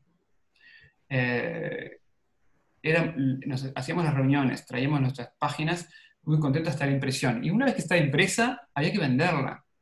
Había que ir o sea, esa parte ya era mucho más aburrida, no nos interesaba. Claro, lo disfrutable era el proceso de la creación. Exacto, en sí, y eso fue después, ya cumplió la función, la creación misma, ya fue el proceso completo, digamos. Ahí está. Más allá de lo que después tuvo repercusión en tu trabajo a largo plazo, ¿no? Pero, ahí está. Pues, pero en el caso, del Spectrum, o sea, del juego que habíamos hecho,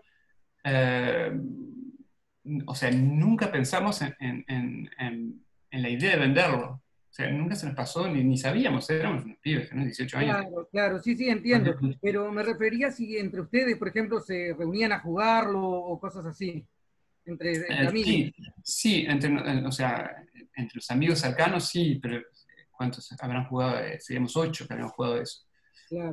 Pero digo, o sea, aparte era tan difícil que la gente, digo, se aburría en sí. O sea, pasaban 3 pantallas, 4 pantallas, me acuerdo que había, o sea, 2, 3 personas que eran así, que se engancharon a jugar hasta el final, pero la mayor parte no pasaban más de 5. Claro. Bien.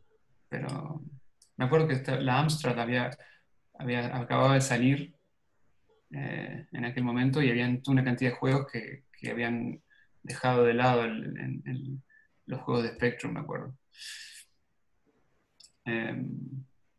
Pero bueno. Sí, sin embargo, veo que Spectrum como que tiene más repercusión hoy en día, que me da la impresión a mí, capaz que estoy equivocado y es porque estoy flechado, ¿no? Pero me da la impresión que Spectrum tiene mucho más presencia que lo que puede tener Amstrad. También empezó antes, ¿no?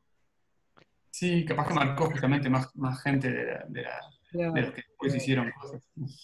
No, pero se está haciendo bastante Amstrad, ¿no? Tengo entendido que... No, yo sé, sí. Yo sé que se le está dando mucho la competencia esta que hay anual, se salen. De Spectrum es un disparate lo que está saliendo, dicen, ¿no? Claro, que por eso, pero está saliendo un juego por día más o menos este año. Sí, un juego por día es una locura, es impresionante. Es increíble, es decir, creo que, bueno, en realidad no sé, dicen que no sé cuántos miles de juegos hay para Spectrum, capaz que pero seguramente no todos los juegos de repente salen con la calidad que tendría que salir, pero seguramente hay un montón que son impresionantes. De Amstrad tengo entendido que también se están saliendo. Así que está, es decir, pero toda esta movida, por eso era mi preocupación, es qué va a pasar el día que nosotros no estamos. Toda esta movida la llevamos adelante nosotros, que hay alguna gente nueva de repente, pero la mayoría es gente de nuestra generación que, bueno, lo está llevando porque los recuerdos y eso, ¿no? Pero hay, o sea, el archivo arqueológico, vamos a decir, el archivo o sea, eso existe. El hecho de hay gente que se ocupa de hacer la historia de la computación y de lo que existió para cada uno de esos juegos. Y existe la posibilidad después de alguien que se interesa, mira, ¿a qué se jugaba en los 80? Conéctese acá lo tiene. Eso seguro. Ahora, que todo el mundo pueda poder, en este caso, acceder desde su computadora. O sea que es lo que más me pasa con la literatura. Si vos querés leer el francés que se escribía en la época de Molière, te va a costar al principio, porque vos venís de el francés cambió, la cuestión de la lengua muerta después, decir que los juegos de Spectrum van a ser lengua muerta porque ya no se juega más así, bueno, capaz que se jugará a Spectrum en un mundo virtual, en el cual vos estás jugando un personaje que se compra un Spectrum y juega en ese mundo virtual al Spectrum. Bueno, es posible.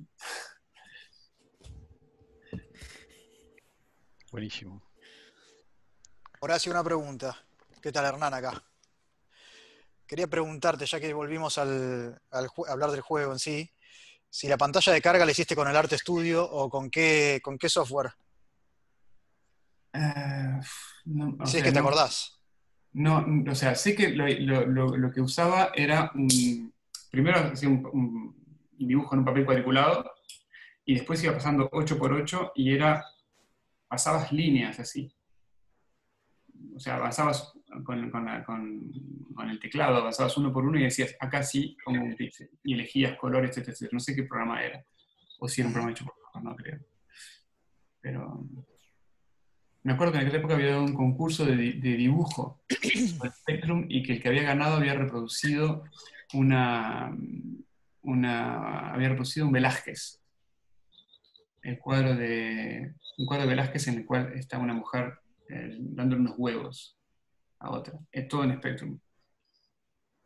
Si no me equivoco, Galuti habló de eso, y justamente comentó que lo había hecho con BASIC, directamente con los comandos plot, con el comando plot y draw, pero principalmente plot, en lugar de utilizar un utilitario de dibujo, Sí. con los recursos de BASIC directo. Sí. Sí, Rodolfo, estás en lo cierto. Me acuerdo que quien ganó ese Galuti, concurso fue todo programado en BASIC, el dibujo ganador de ese concurso. Y bueno. Ahora que estamos con las herramientas, lo que sí, o sea, nadie me puede mentir de que la música está programada con el WAM de Music Box de 48K. Horacio, ¿quién fue que hizo la música? No, es Carlos. Carlos tocaba la guitarra y agarró uno de los temas que él compuesto y lo hizo no sé qué usó para hacerlo. El programa es WAM de Music Box, era uno de los utilitarios de aquella época que yo también usé, en los cuales se podía componer música. O sea, es irreconocible el sonido, o sea, es reconocible totalmente. Un poco, o sea, me acuerdo que ponía la música, pero no le daba la memoria para poner la música durante el juego. O sea, no podías jugar y tener música al mismo tiempo. Tenías simplemente los sonidos del personaje que andaba. Pero bueno. Excelente. Bueno, no sé si surgen más preguntas. Dejaremos por acá.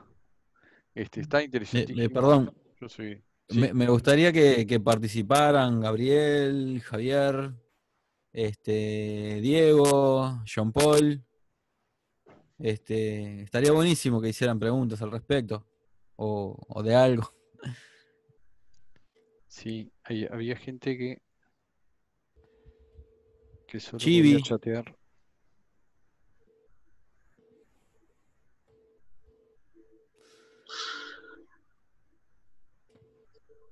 Que me Patiño. vos a todas las preguntas.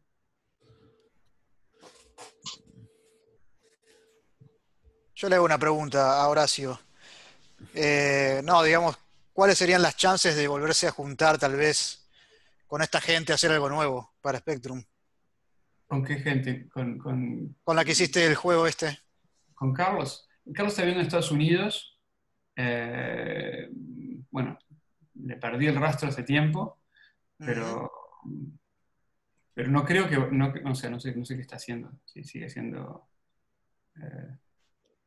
videojuegos o algo así, no sé. Pero, o sea, ¿viste?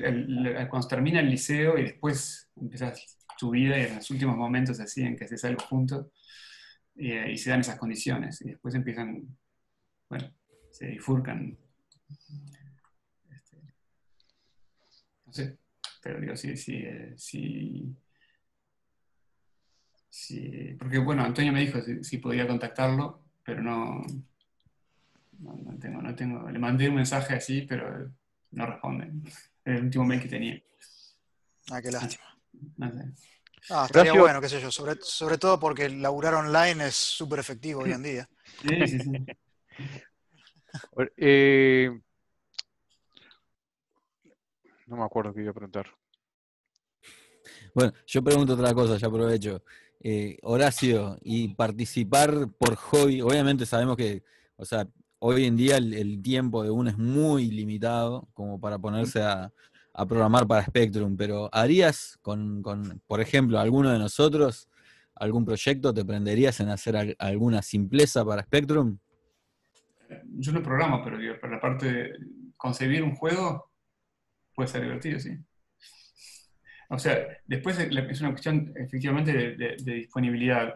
Con respecto a no sé cuánto tiempo puede llevar hoy en día, pero sí, sí, ¿por qué no? Puede ser Todo el que le quieras interesante. dedicar. Más de Sí. eso, ¿no? No, claro, sí. Después está la cuestión de, o sea, está la concepción, que es la parte interesante, y después está la parte bueno, del trabajo de fabricación y lo que va a surgir durante o sea, por ejemplo, yo estoy trabajando, hicimos un juego que se llama Longsword durante 2 años, todos los días. El juego lo hicimos, somos 4 personas. Es una agencia independiente en La Rochelle. Fue un laburo gigante, o sea, prácticamente toda la parte gráfica la hice yo.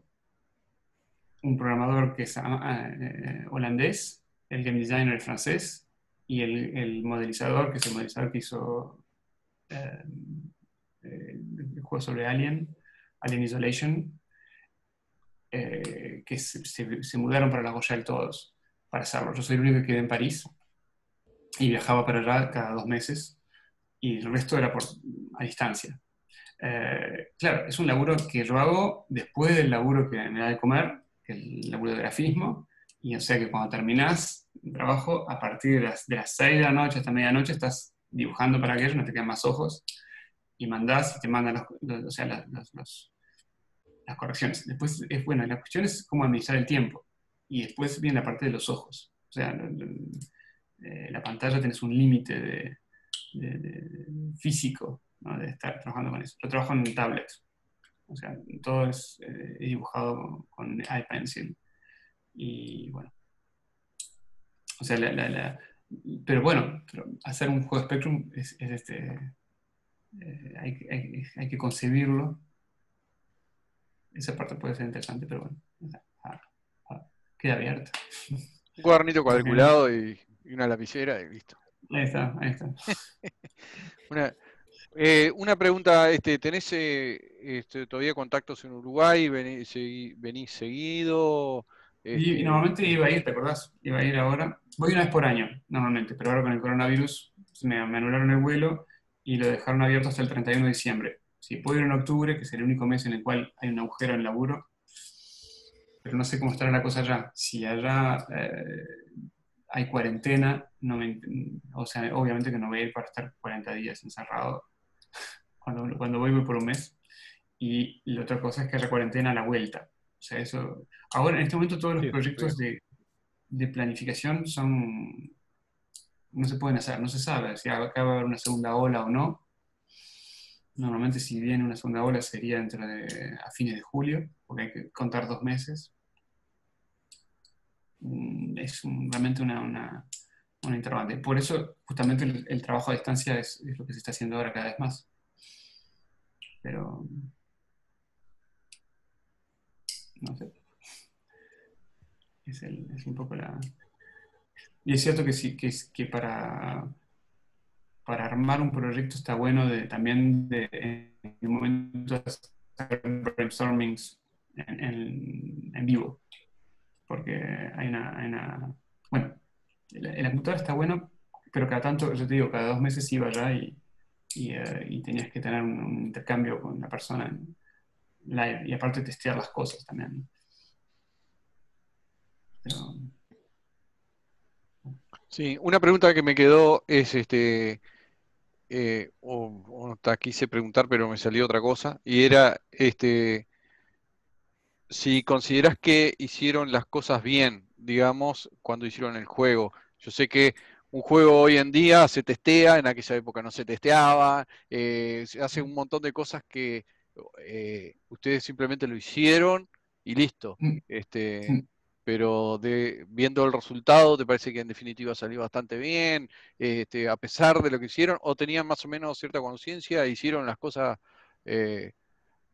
Digamos que la dosificación de la dificultad, si en el momento él había hecho todo de manera de que yo podía haber hecho que todo se podía pasar fácilmente, pero había una idea que era el hecho de que no que uno fantasease, que no llegase hasta el final, que fantasease sobre que siempre te iban a quedar imágenes por ver o pantallas por conocer, y de ahí que vieras siempre un pedacito de la pantalla a la cual ibas a pasar y que pudieras verlas desde el principio, como que, mira, ahí es como que te dijeran en tu vida, bueno, tenés como en La Zona Muerta, ¿no?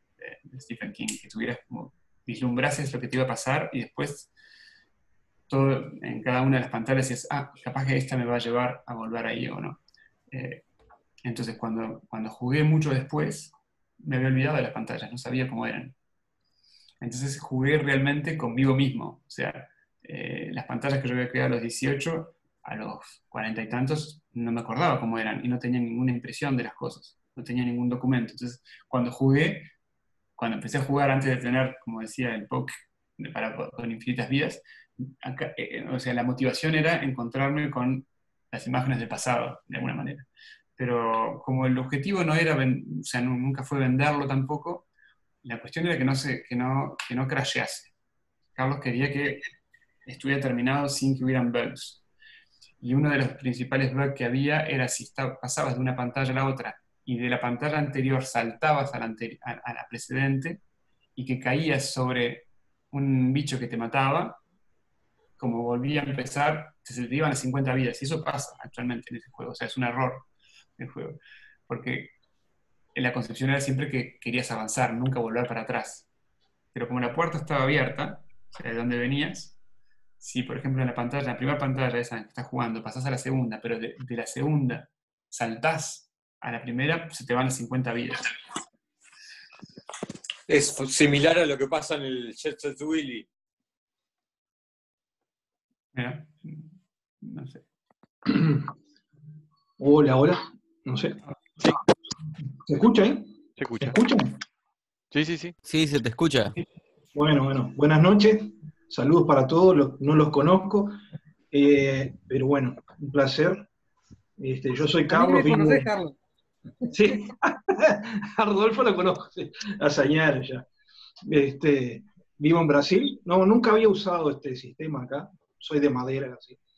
Y bueno, y ahora veo que está Horacio Casinelli acá, que para mí es un ídolo. No te acordás, pero yo te conozco de la época de Vagón. Bueno, justamente hablamos de Vagón. Y publiqué al lado tuyo en la revista Verb de la República también. ¿Ya? Impresionante. Me acuerdo de los dibujos tuyos y tengo este acá, tengo otro, y tengo algunas Verb de la época. Y te recuerdo, sí, tu trabajo con mucho cariño y sos un ídolo, ¿viste? Tiene que haber ese tipo de gente como vos que, claro, para uno, yo qué sé, yo me acuerdo de vos, me acuerdo de... Te va a parecer mucho, ¿no? Pero me acuerdo de Moebius, me acuerdo de Manara está vivo todavía. O sea, son gente que uno tiene como referencia. Y bueno, yo perdí, ¿viste? Me vine para Brasil hace años acá y bueno, sabía... Y me acuerdo siempre de los trabajos tuyos, ahí, de aquellos dibujos bárbaros, ¿no? Que hacían. Y me alegro mucho que, bueno, que estés bien ahí, que estés en otro país. Ya me imagino que de hace años que estás ahí. Ahora veo una imagen rara acá. Yo soy de Madera con esto. Ahora veo una imagen, una A, un positivo. No te veo a ti, no sé cómo funciona esto. Y bueno, está. Para saludarlos a todos. Yo soy Carlos Patiño. Tengo mi página también. Después hago la propaganda. No le llego a los pies ni a nadie, ¿no? Pero soy dibujante también y bueno, pero mi gana-pan es en otra área, en la área gráfica. Y me interesó ahora, no sabía que Horacio Casinelli había hecho un juego. Yo también soy fanático de Spectrum, la TK90 y todo eso, ¿no? Tengo todavía mi acervo de máquinas. Y mi amigo Rodolfo, que es el que me ha dado mucha cuerda en esto, porque yo no soy muy de participar en estos grupos ni nada, soy medio más, un poco retrógrado en eso. Pero bueno, me alegro mucho y muy interesante escucharlos y bueno. Paso el cambio acá, no sé cómo es que se hace esto, corto el micrófono acá. Gracias. Bueno, muy bien. Muy bien, Carlos. A ver, yo estoy equivocado. Carlos, tú habías trabajado con Rodolfo. No trabajé con Rodolfo, yo soy amigo. ¿Cómo que no? Sí, trabajó con Rodolfo, hizo la portada del módulo marciano. Claro, varias Módulos portadas. marcianos, ahí está. Tú hiciste la portada de módulos marcianos. Claro, Sí. la portada de módulos marcianos e incluso otros trabajos anteriores. Un programa que hicimos para DOS, el Spec Base, que era para lanzar emuladores con los juegos, eso fue en los 90, sí, quizás más cerca del 2000. Y Carlos también hizo la portada. Hace tiempo, no me acordaba. No me acordaba. Sí, hace tiempo. Muy bueno. Está bien, che. El mundo se achicó. ¿En qué parte de Francia estás ahí, Horacio? Yo estoy en París. Yo en París hice mis estudios en Reims, en París y Reims, 5 años en Reims, y luego, bueno, ya viví más tiempo en Francia que en Uruguay. Me vine a los 20 y... Como yo. 49. Acá hace más de 20 años que estoy acá. Ya soy más brasilero. No se nota. A vos tampoco, no se nota. Hablas perfecto. Sí, bueno, es el problema creo que de todas formas no se pierde la uruguayés, vamos a decir. Y hay una diferencia igual. Mencionaste a Poi, vos sabés que hace años ya, no sé, soy malo para la fecha, lo llegué a ver a Roberto Poi en Piriápolis, haciendo dibujos. Tenía una camioneta. No me acuerdo si era una Bombi o una cosa así, veía pintadas, y ahí va. Pero hace años, ¿sabes? Nosotros fuimos con mi esposa a Piriápolis hace muchos años, hace como 10 años ya. Y había un loco, un melenudo, así, todo. Yo no lo parecía Asterix, vos sabés, ¿viste? Era un loco así. ¿Viste? Me llamó la atención, me fui a mirar lo que estaba haciendo y empezamos a conversar. Y el loco me dice, le digo, ¿cómo te llamas? El Poi. Y era loco ese, bien, qué impresionante, ¿no? Muchos años después, ¿no? Yo trabajaba en un diario acá, una ciudad cerca acá. Yo vivo en Río Grande do Sul. En la parte de Brasil del sur, ¿no? Y trabajé una pila de años en un diario, y yo me acuerdo que le dije, mira, yo hago caricaturas y cosas ahí en un diario, y el loco, mirá, estaba haciendo caricaturas muy buenas en la calle, ¿no? Estaba haciendo, tenía una minita, andaba con una minita, eran tipo hippie, ¿no? Una onda así. O sea, yo había perdido el contacto ya, ¿no? De todo aquello, ¿no? Los caminos de la vida. Y ahora te veo a vos, a mí me viene todo, ¿viste? De aquella época, ¿no? ¿Hace cuánto? No sé. Hace como 30 pirulos ya, me parece. Impresionante. Es así, la vida. Pero bueno, gracias al Spectrum se vuelven así al pasado. Bueno, este dibujante de Spectrum, bueno, que ya hay muchos que ya palmar, ¿no? Pero Aspiri, Ponce, que eran unos españoles impresionantes. Sí. ¿Lo llegaste a ver los trabajos de ellos también? Pero murió, ¿no? Sí, murió hace poco. Aspiri, sí, murió hace poco, Aspiri. Sí. Y Ponce para mí también era una bestia, loco. El que hacía las carátulas de Microhobby.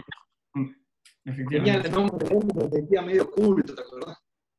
Era impresionante. Pero hay un fenómeno, y después, porque acá ya son como las 3 de la mañana, pero hay un fenómeno interesante. ¿Se acuerdan de los Sea Monkeys?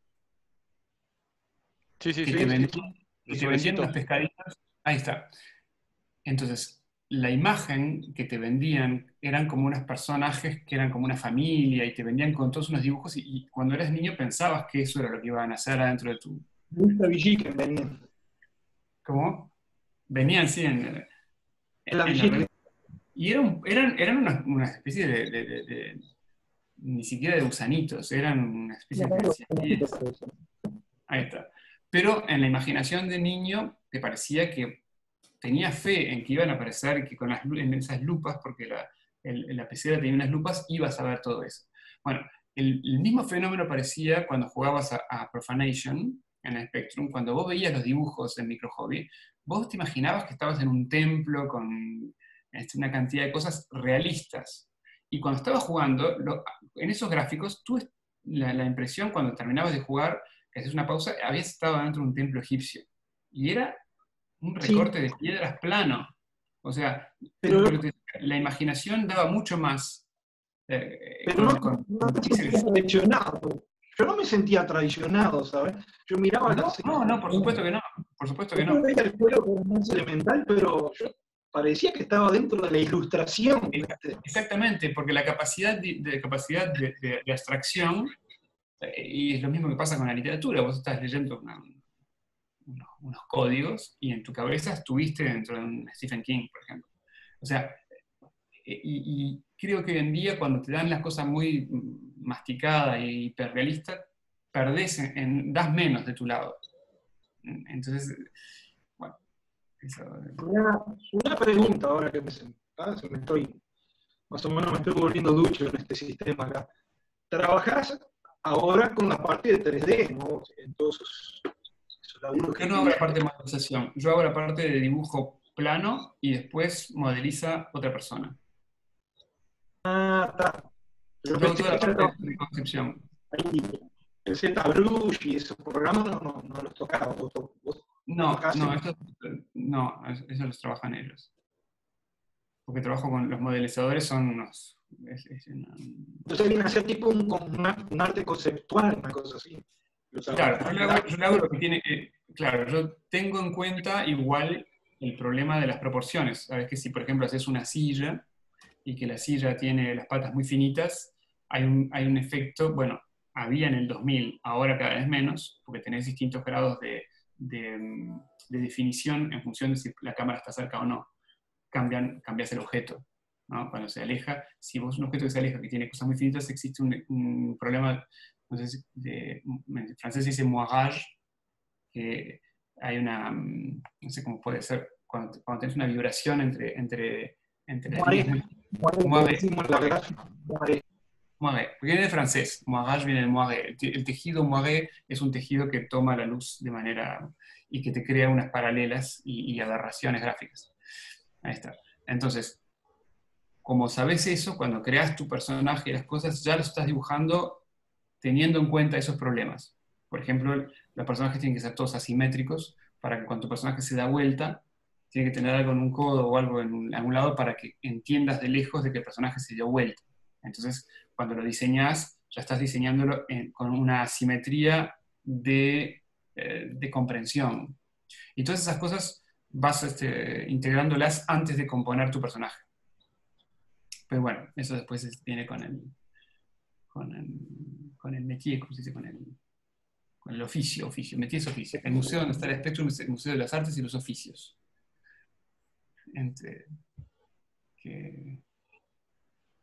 Voy a traer en tu página y voy a fichar algunos trabajos tuyos.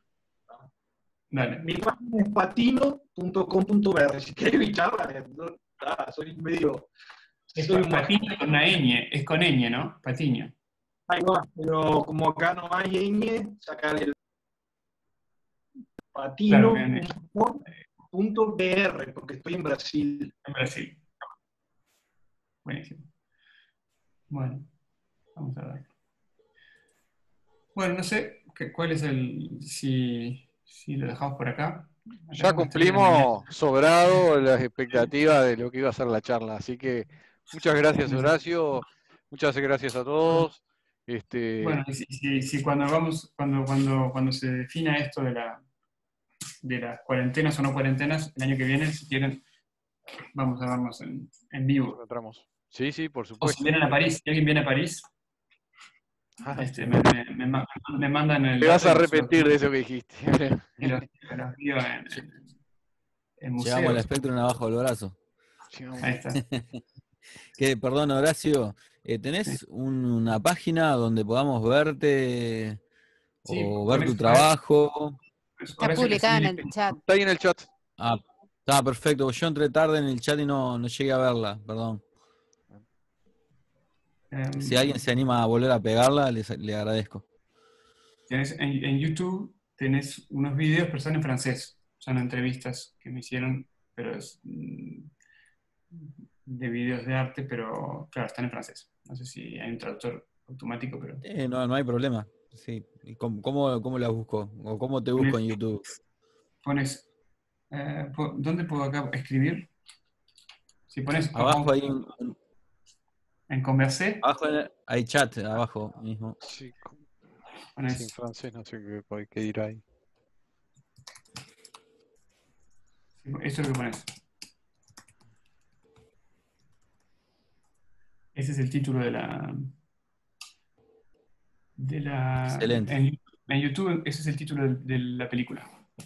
Excelente, gracias. Bueno, capaz que le ponemos material de videos. Sí, está en mi Facebook, tenés el link de eso. Así que... Bueno. Bueno, Sí, buenísimo. Te mando si querés, después voy a encontrar. Debo tener la foto de la Spectrum en el museo, atrás de un vidrio. Ah, bien. Y te la mando. Así que en este momento tú no tenés ningún Spectrum. Sí, tenías. Acá no, la Spectrum era la de mi hermano. La de tu hermano. La tiene en Montevideo. Ah, bien. Dentro de las reliquias. Pero bueno, mi hermano está viviendo en Hong Kong y dirige una escuela de lo que es video optoelectrónica y arte digital, más o menos. Se llama Álvaro Casinelli. Puedes ver, trabaja sobre todo lo que es inteligencia artificial y todo, por eso son temas que me interesan también. Bueno, de las interfaces hombre-máquina, etc. Buenísimo. Así que, bueno, dejamos por acá, nos estamos viendo, voy a publicar el calendario, tiene 2 actividades nuevas, así que los pongo en el Facebook para descargar y en la página. Muchas gracias a todos, nos vemos. Bueno. Chao. Muchas gracias. Muchas gracias, muy Hasta la interesante la próxima. charla.